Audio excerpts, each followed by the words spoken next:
आप मुझे कुछ और बताने लगेंगे। नहीं, आप जो सवाल करेंगे मैं वही ठीक है, तो मैं ये कह रहा हूँ कि महंगाई और बेरोजगारी मुद्दा नहीं होना चाहिए। राहुल गांधी कह रहे हैं कि वो पहला मुद्दा होना चाहिए, मीडिया में भी होना चाहिए। हालांकि वो मीडिया को कोस के चले गए, उसके लिए उनका शुक्रिया, लेकिन फिर भी क्या गलत कहा? महंगाई बेरोजगारी मुद्दा नहीं है क्या? बिल्कुल होना चाहिए, कौन मना कर रहा है? तो है। आइए ना, पिछले 5 साल में महंगाई बेरोजगारी का मुद्दा सिर्फ चुनाव आया जब भी मुद्दा बना क्या? पिछले 5 साल में आप संसद के अंदर हैं, राज्यसभा में हैं, और महंगाई और बेरोजगारी का मुद्दा सिर्फ केंद्र में होना चाहिए, राजस्थान में नहीं होना चाहिए। जब राजस्थान में आपकी सरकार थी तब आपने क्या किया? 5 साल तक आपने आके कभी अपने मुख्यमंत्री से बात की, कभी रिपोर्ट कार्ड लिया? और मैं आज बड़ी ईमानदारी से विनम्रता पूर्वक आपसे पूछता हूं, आप पूछेगा कांग्रेस के प्रवक्ता से कि संसद के अंदर राहुल गांधी कितनी बार महंगाई और बेरोजगारी के ऊपर बोले? कितने प्रश्न कांग्रेस ने महंगाई और बेरोजगारी के ऊपर लगाए?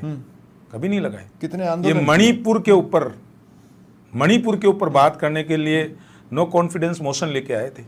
जब प्रधानमंत्री खड़े हुए बात करने के लिए, जवाब देने के लिए खड़ा हुआ है, संपूर्ण विपक्ष भाग के खड़े हुए। ठीक है। युवराज ने पीठ दिखा के भाग गए।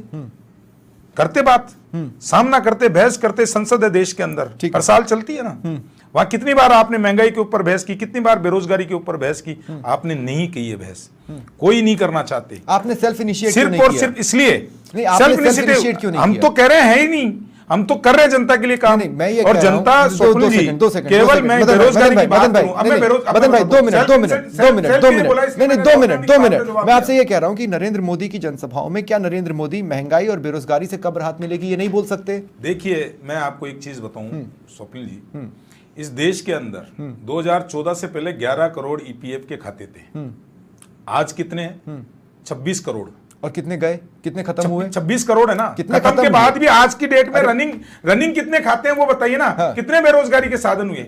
हमने ये स्टार्टअप के माध्यम से स्वरोजगार उत्पन्न किए कि नहीं किए? तो आप ही के श्रम मंत्रालय की रिपोर्टें झूठी हैं। सुनिए, हमने आप ही के श्रम मंत्रालय की रिपोर्टें झूठी हैं।